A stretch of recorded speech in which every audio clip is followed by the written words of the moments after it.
The Tabourida, or gunpowder game, is one of the most popular festivals in Morocco. The equestrian competition is a reenactment of a 2,000-year-old wartime technique used by the Berber warriors. The spectacular cavalry charge has been carried out exclusively by men. Until now. Today, women are challenging traditional boundaries by taking part in the Fantasia festivals.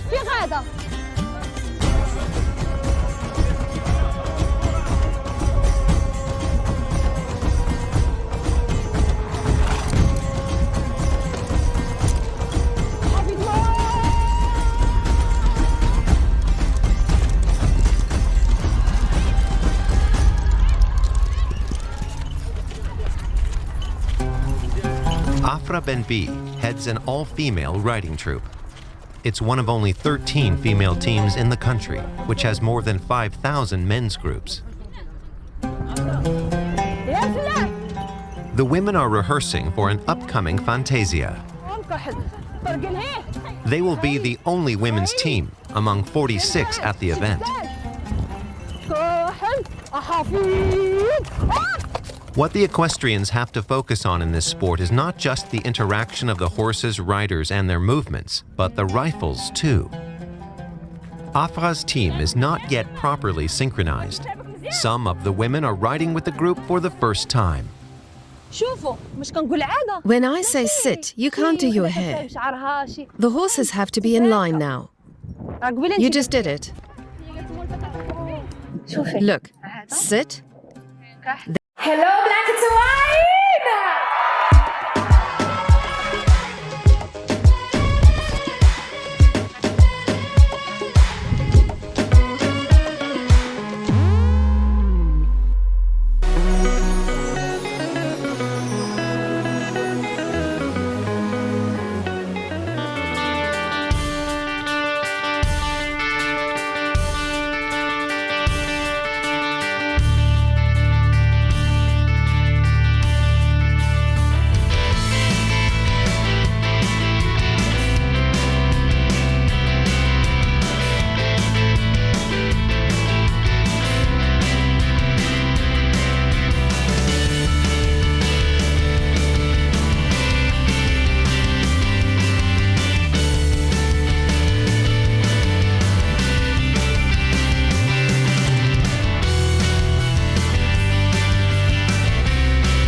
Supporting Kenyan music for the past 10 years. Oh my God. Today I wanted to talk about differences in cultures and succeeding cultures and cultures which are destined to fail. Now, as you saw in that clip before, that clips come from Morocco, and as you very well saw, it's a clip of a team that is participating in a traditional festival that is very popular in Morocco. And the other clip shows Kenya and shows an equivalent category of people celebrating a festival in Kenya. Now, I wanted to look at these two festivals and how they affect economic outcomes for the people. Now, in the first clip of Morocco, you can see it's a group of young Moroccans participating in a very traditional, a very old festival. And what we can say is that this shows that the Moroccans are very well aware of who they are, where they're coming from, and where they're going. And you don't see the same with the Kenyan group, because the Kenyan group is having a festival that has been put together by foreigners. I want you to see the difference between what I will call a free culture and a slave culture. And both these cultures have economic impact and economic outcomes. Now, when you see a country that is devastated by absolute poverty, the way Kenya is, you have to dig deep and look into the culture of the people. How do the people behave? What do they believe in? Now, that's a very wide subject, but these two clips kind of capture some of the differences between succeeding countries and countries that can never succeed, no matter what they do. However much they struggle, certain countries are so dysfunctional that they can never succeed. Now, in the case of the Morocco event, you can see that these ladies that are participating in that event are telling us that the event, like if you watch the whole documentary, it's a very long documentary, they're saying how the event came about, that it's unique to them, that it comes from their previous kingdoms that they used to have there, and that they're very proud to participate. In fact, they were fighting to participate in that event, because traditionally women or girls are generally were not allowed to participate, but they wanted to be so much part of their own culture that they insisted to participate. Now this is key in succeeding as a country, because you can see they are inward looking. They are not trying to participate in a foreign festival. They are trying to participate in their own local festival. And when you watch the whole documentary, you'll see that every single thing that they are wearing, everything, their costume, the guns that they have, the horses, everything that they have, they make. None of those items is imported. The designs of the clothes, every single item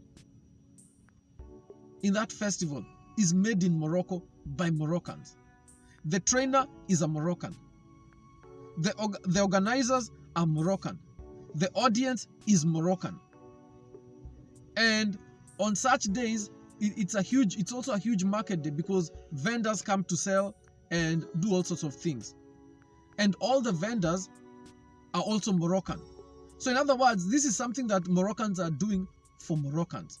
It's their own thing. They're doing their own thing, and they're very proud of it. Now, contrast it with the Kenyan festival, the Kenyan event that you saw. Well, immediately, when you look at that clip, the first thing that you notice, the absolute first thing that you notice, is that everything is written in English.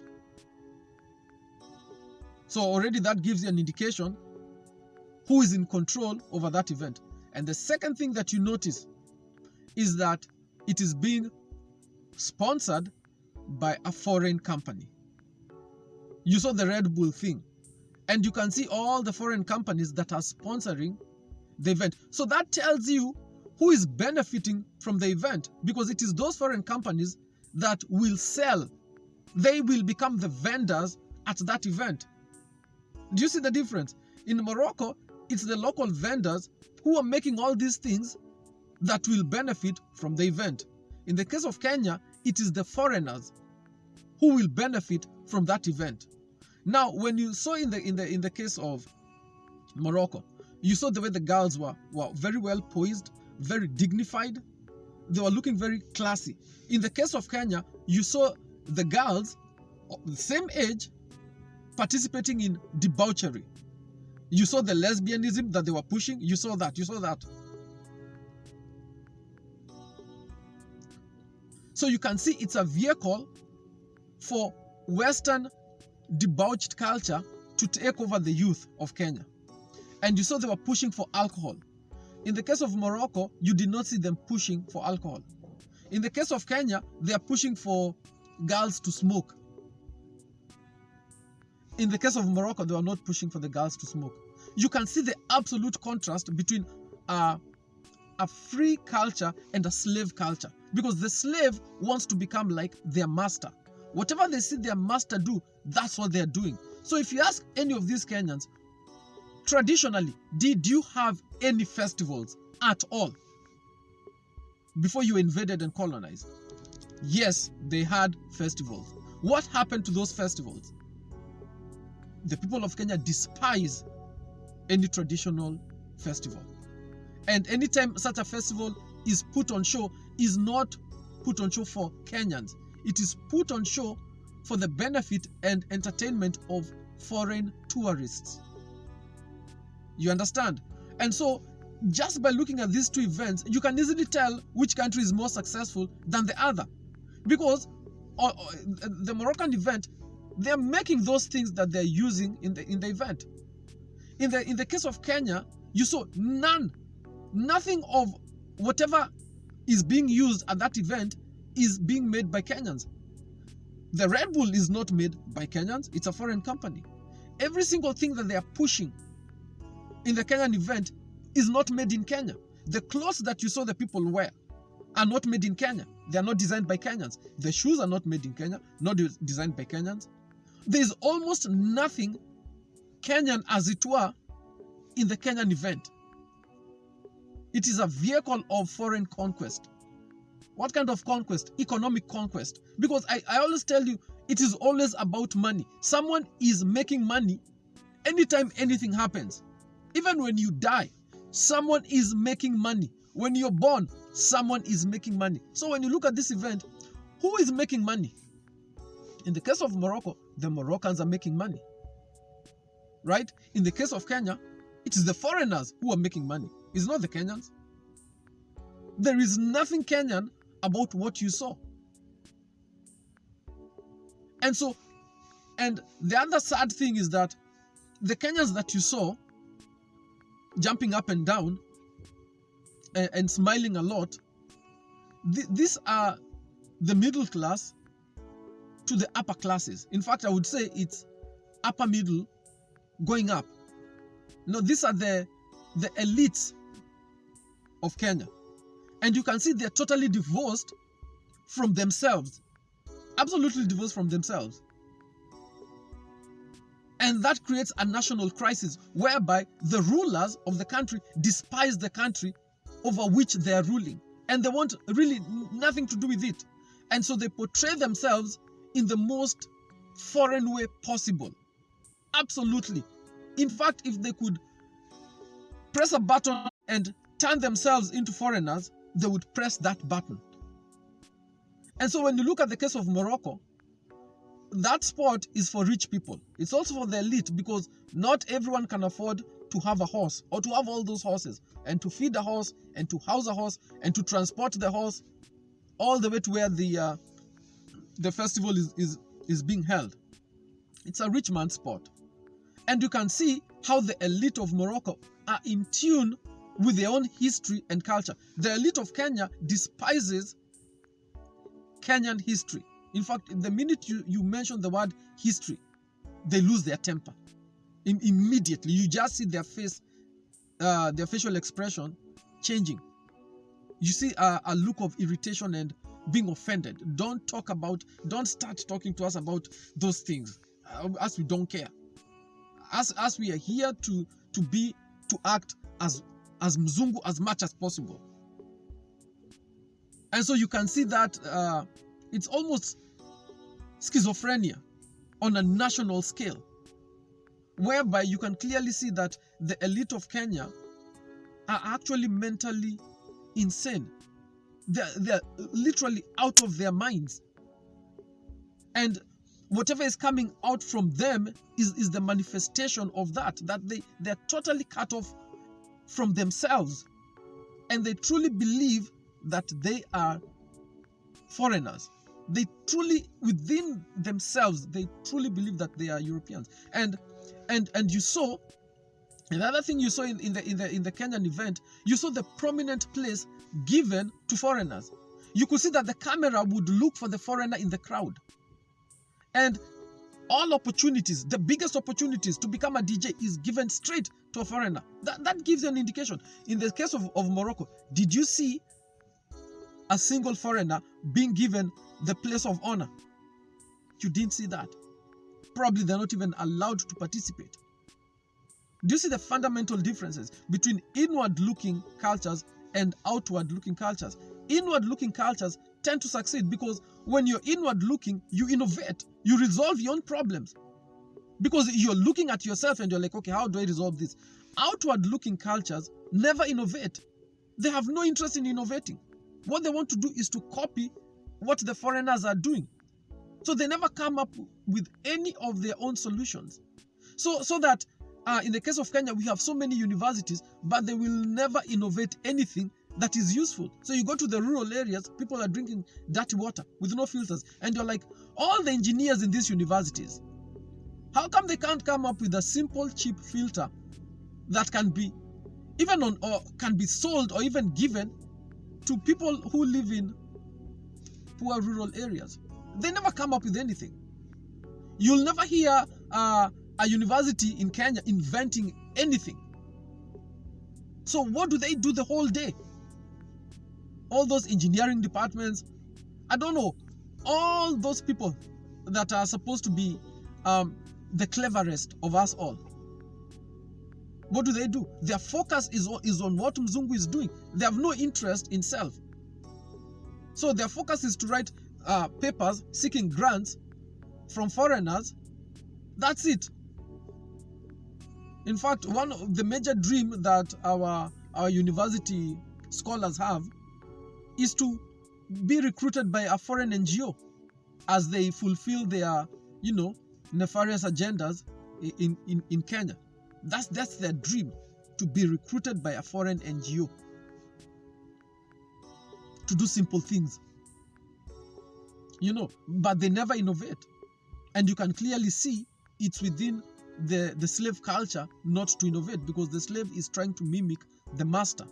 He's not trying to come up with anything of his own. So when you look at the case of Morocco, you can clearly see the event is in Morocco by Moroccans. They're using Morocco language, their own native language.